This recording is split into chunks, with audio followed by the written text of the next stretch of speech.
He's also doing a lot of work, so we wanted to give an update. In terms of our public service, as of 5 p.m. yesterday,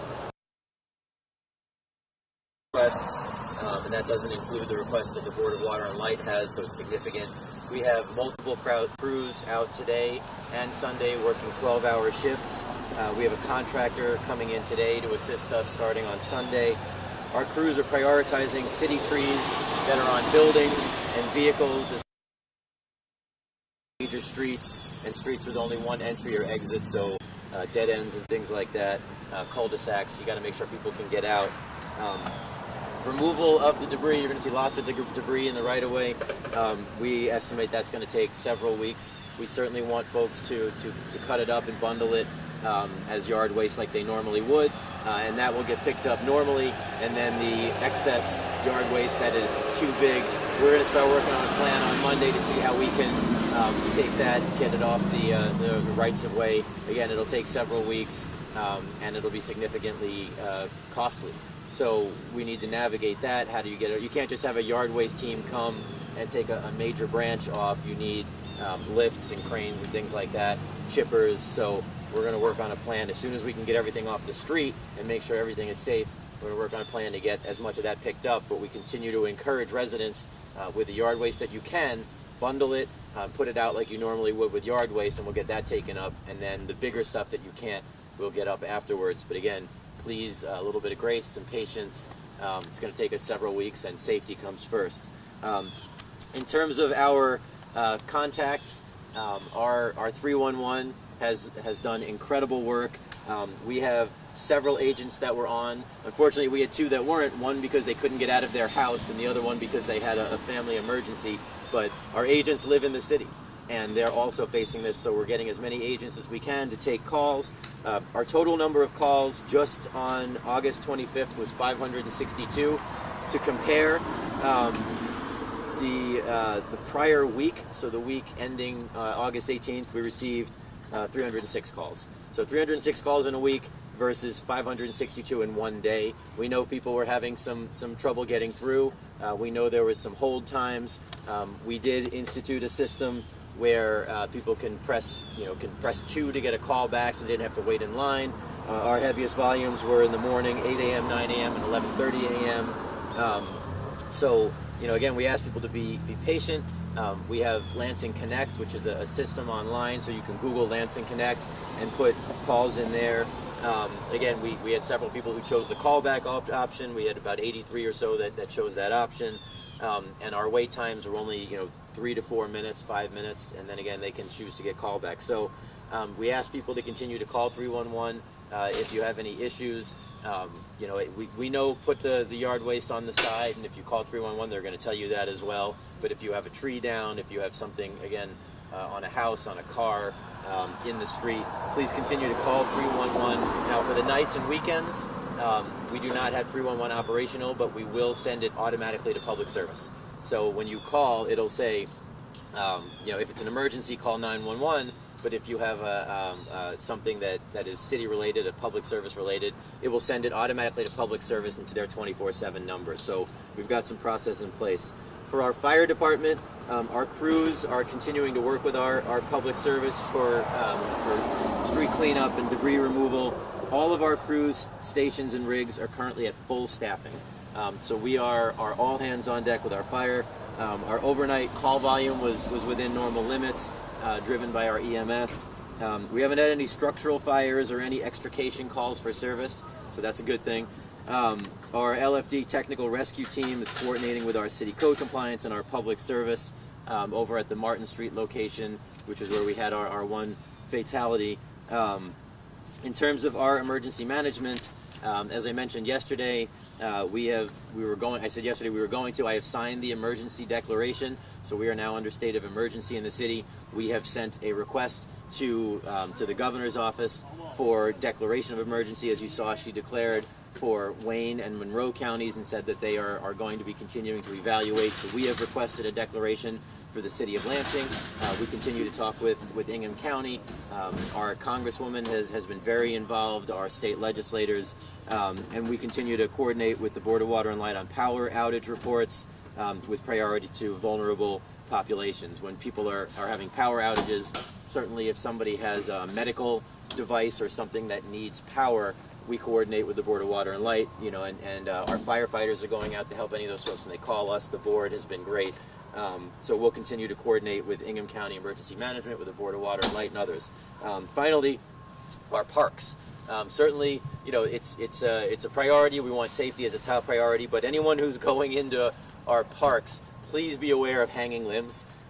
There are hanging limbs. If you see it, report it to Lansing Connect. Our park staff will get out there as possible. Certainly, the streets and the public safety is first priority, but if we see a hanging limb in a park, we got to get that also. We don't want it falling on anybody. So let us know. Our river trail and other trails are relatively clear. We may have some trees down on the sides, but the trails themselves are clear. The only exception is in and near Hawk Island, the county park. The trail there is shut down, so anybody going through Hawk Island needs to proceed with extreme caution. We are asking people to avoid kayaking this weekend. The water levels are very high. There is debris throughout the waterways. You may think that goes without saying, but it doesn't. Please avoid kayaking this weekend. Our forestry department will continue clearing trees on roads throughout the weekend. And we do have power. This is a question we got. We have power at all 4 of our community centers. So if people have lost power, and if it's exceptionally hot during the day, you can go to our community centers when they're open. They are open, so you can check out times. And our police are continuing. Things have been normal. We really appreciate our citizens understanding what's an emergency and what's not for our police. They are doing extra overtime because they're helping out with trees down and utility crews. Certainly if there's something dangerous, our police need to be there to help out with the utility crews. But we are all hands on deck at the city. Again, fire, police, parks, public service, neighborhoods in terms of our 311 system. Everybody that is outward facing to the public is all hands on deck. It doesn't matter that it's Saturday. It doesn't matter that we'll do overtime. We'll do whatever we need to make sure the city is serviced, and then after that we'll deal with the costs and talk to FEMA and the state about our emergency declaration for aid and for costs. So that's where we're at. Dick. Thank you, Mayor. Good to go? Good morning. To put this storm in perspective, this is the largest restoration effort in Border Lake history. We have never seen anything like this. We restored 10,000 customers yesterday. We have 17,000 remaining without power. We're hoping to bring another 10,000 back on today, and then over the next 2 or 3 days after that, continue to whittle the numbers down. The positive thing is that we can access all the roads now. Yesterday we were hampered because of trees down, but coordinate with the city, and we brought on 30 tree trimming crews to help clear a path for us to get through. And so we now can get to where all the down wires are. We still have 400 wires that are down, but we have crews as far away as New York on site working. There's 100 line workers from New York that are working here right now in town. And we have help from cities north of us that weren't hit by the storm. So we do have the resources to put all the wires back up on the poles. We have the material. All we need is some time. So we're asking for our customers to be patient. Our outage map is up and working. We continue to update the restoration time, and they are shrinking, not growing. So that's a good thing. And let's see, what did I miss? Quick correction, they're not New York. It's Pennsylvania, Iowa, and Kentucky, actually. Okay. Pennsylvania, Iowa, so, Kentucky. Right now we have mutual aid workers from all over the country here working, up to 100 of them. They're on site, they're out helping restore our power efforts, and we're very thankful for that. Oh, that's even better. So, use that one. Use that one. I would say downlines. Don't touch downlines. Okay. Yeah. And as a reminder, do not touch down lines. They can still be energized, and safety comes first. Stay clear, and we'll get them restored and back on the poles as fast as we can. Questions?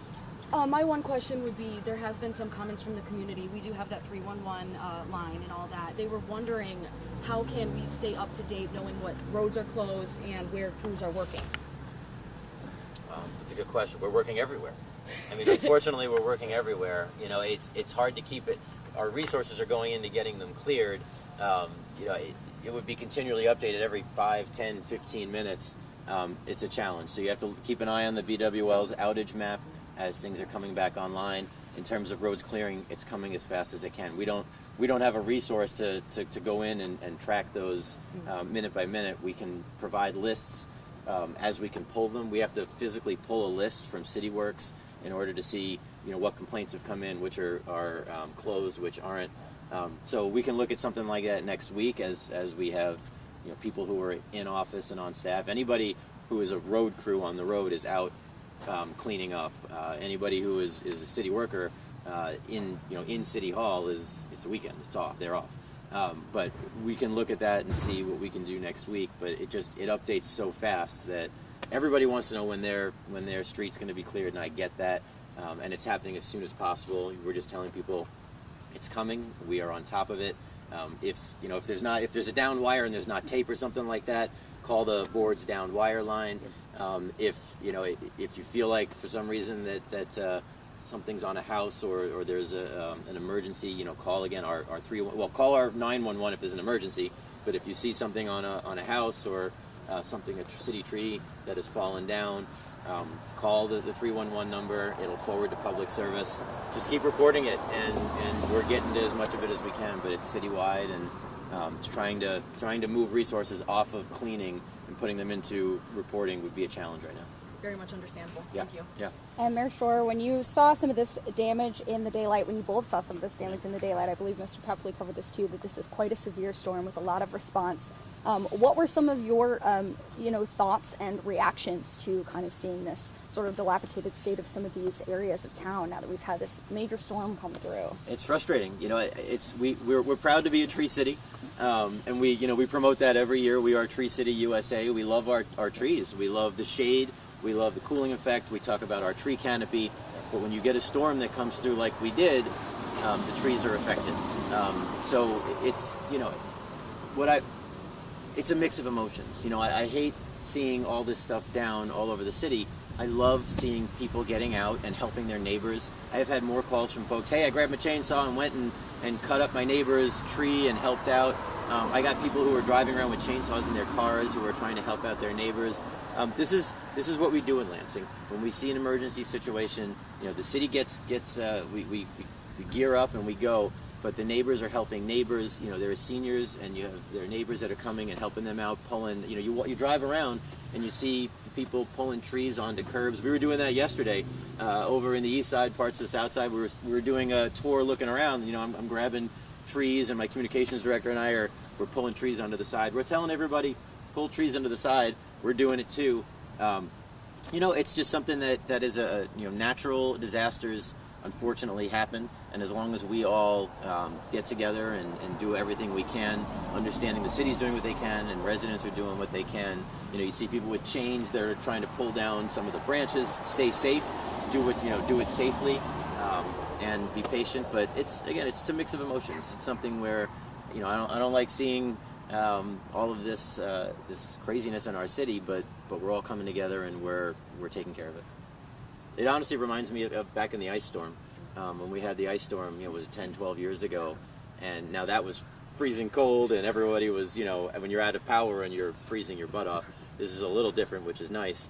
But again, people are getting together and they're helping each other, and there are people with power out that are relying on others and generators and things like that. So people are helping each other, and that's who we are in Lansing.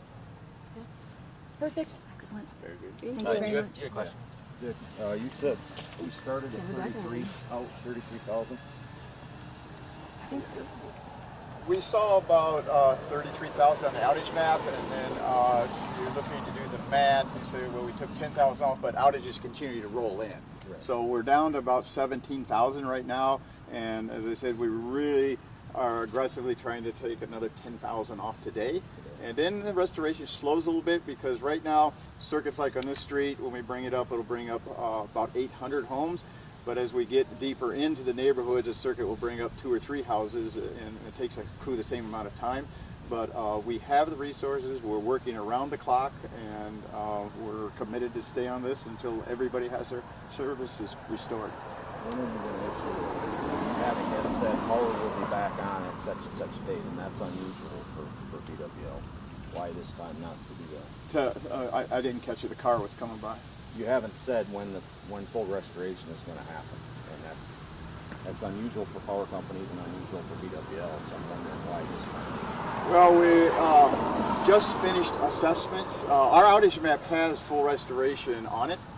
It shows it, but we plan on beating that. The longest date is pushed out 5 days, and we are going to be well ahead of that. So we did set that right out of expectation so that, you know, certain areas, you know, it's going to take us a while to get to so they can make plans. But we're trying to update it because we don't want you to make a hotel reservation for 5 days if you're coming back in a day. That's a waste of your potential resources. But what happens is when we get ready to turn this circuit on, it brings on 800 houses. There's going to be a dozen houses that don't come back because they have the unique problems. Now, we are moving on to the next area that has 1,000 people. It could take 2 or 3 days to get back. So we're trying to keep people in the loop that as we bring the main primary circuits back on, that's the bang for the buck. But like a house that has a service down, first of all, they have to get a licensed electrician to put that back up, and that's a repair of one. So the crews won't get to repair an individual services probably until the end of the weekend. So yeah, we're definitely have a total restoration time. Well, it started at 5 days, so we're down probably to around Tuesday is what we're thinking. But we expect to have very few customers out then. It's I call it the onesies and twosies, but it's still a customer that does not have energy. And does that include the masked customer? Well, They've got we will to fix restore them once they get an electrician to put their mask back up. And as we exit the storm, we can respond to those pretty quick. So if they get an electrician, a company to come out and put their mask up, they give us a call, and generally the electrician handles all that, then we'll send a service crew out. In fact, they were just hooking one up across the street from us here. One other question. You Sure. said it's the largest restoration effort in BWL history. Yes. I mean, this doesn't seem quite as large as the ice storm, but maybe my memory's bad. We have 25% more boots on the ground restoring this than we did back in the ice storm. The only other thing But not as many people without power. We're doing the math right now, but it's probably going to be pretty close. In the ice storm, we probably had a few more poles down, but not as many wires. But these wire calls are still coming in, you know, because we really until yesterday couldn't get down a lot of the streets. So we're still, even though we're in restoration mode, we're still doing some assessment. The only thing I'll add is, you know, as folks see workers, please thank the workers. You know, the workers are trying to get to everything they can. Certainly, everybody wants their power on and their situations taken care of, and the workers are doing the best they can. So we ask people to have some grace and thank the workers as they're out there. Offer them a cup of coffee or something. And in addition to that, just one more question. Could you talk a little bit about how we're prioritizing, turning on power in different areas, what the process is right now to figure out, which areas are most in need and which are going to fall to the bottom of the list? Sure. When we first, our outage system, all of our customers have smart meters now, so we don't have to wait for them to call us. They don't even have to be home. We know their power is out. So as those notices come into our operation, here's the power outage, then the computer system looks and says, okay, if you restore this line, you'll bring back the maximum amount of customers. So it's all prioritized by the amount of customers out. Now, we did start with critical infrastructure. We didn't have, we wanted to get the power restored to our water plants. And electricity, not having electricity is one thing, but not having water is something different. So even though those plants have backup generators, you still want them back in their feeds.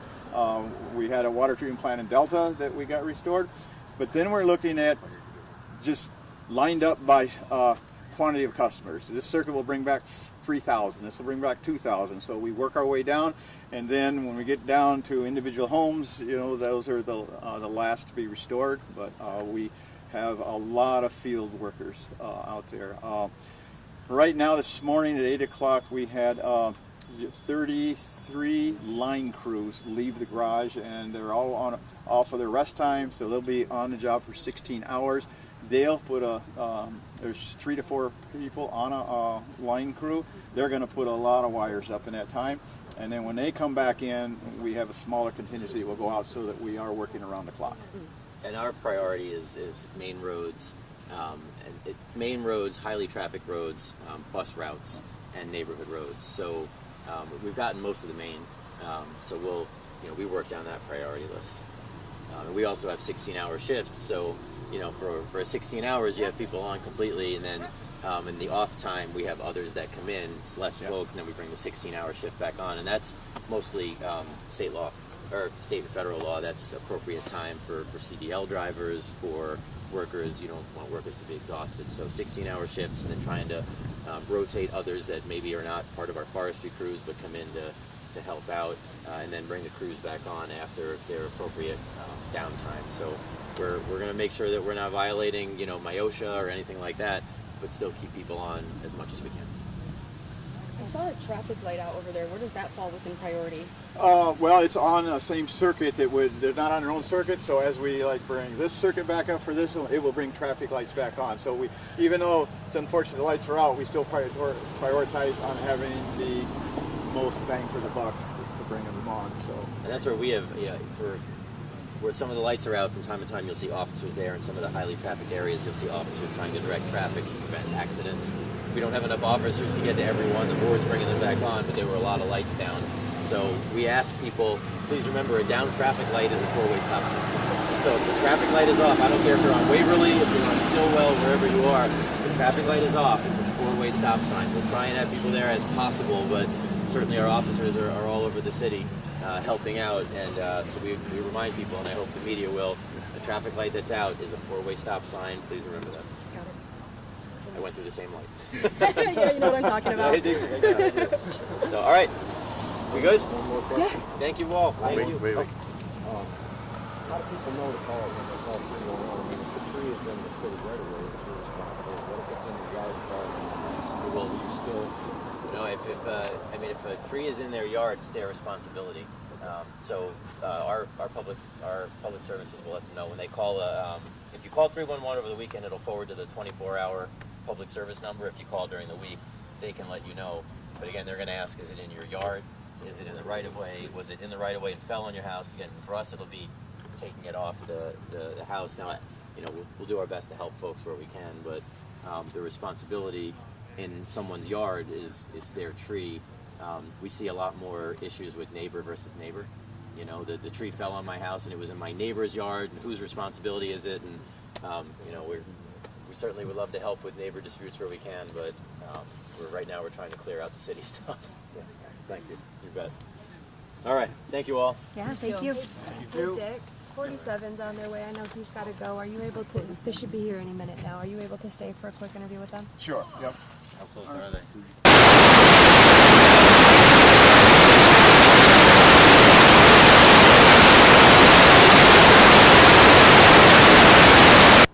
you want?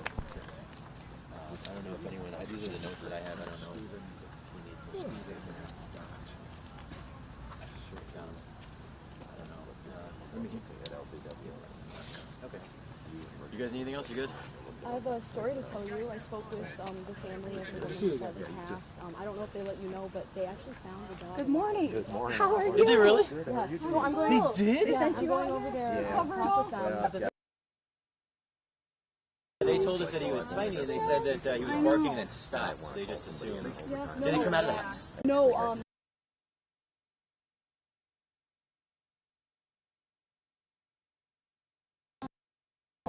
That's great. I know. Yeah.